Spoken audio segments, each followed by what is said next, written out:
Lieldienu noskaņās zaļajā ceturtdienā 2. pamatskolas sporta skolotāja Anželika Šilberga bija sarīkojusi Lieldienu zaķu skrējienu, kurš notiek jau vairākus gadus un ir kļuvis par tradīciju.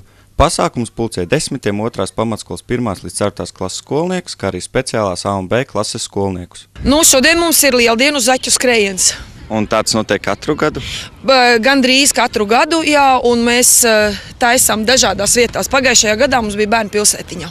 Un jūs šitās atrakcijas visas esat pati izdomājusi? Jā, protams. Kā jūs esat smēlusies idejas? Idejas nāk paši pa sev, kaut kur vēl apskatās, kaut kur vēl kaut ko palas. Bet principā, jā, tās ir viss manas idejas un ļoti sarežģīts pilnīgi nekas te nav, tāpēc, kad bērniem ir jāizdara pilnīgi visiem, pilnīgi viss. Spēles bija sarīkotas visdažādākās. Skolnieki lika puzli, lēkāja ar maisiem, spēlēja bumbu un skrēja stafets. Lielākā daļa bija atnākuši ar speciālām zaķu cepurēm, kuras bija taisījuši gan paši, gan pirkuši veikalā. Pasākumā piedalījās arī īpašie BK Ventspils zaķi. Kas jūs esat un ko jūs šeit darat? Mēs esam BK Ventspils karsēmeitenes un mēs nākam atbalstīt mazos 1. līdz 4. klasi.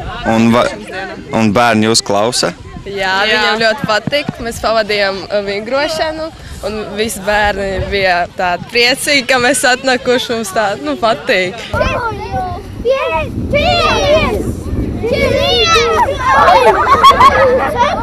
Katrai ģimenei ir savas lieldienu tradīcijas. Citi iet uz baznīcu, bet citi ievēro paražas. Populārākās tradīcijas ir sisties ar olām un šūpoties.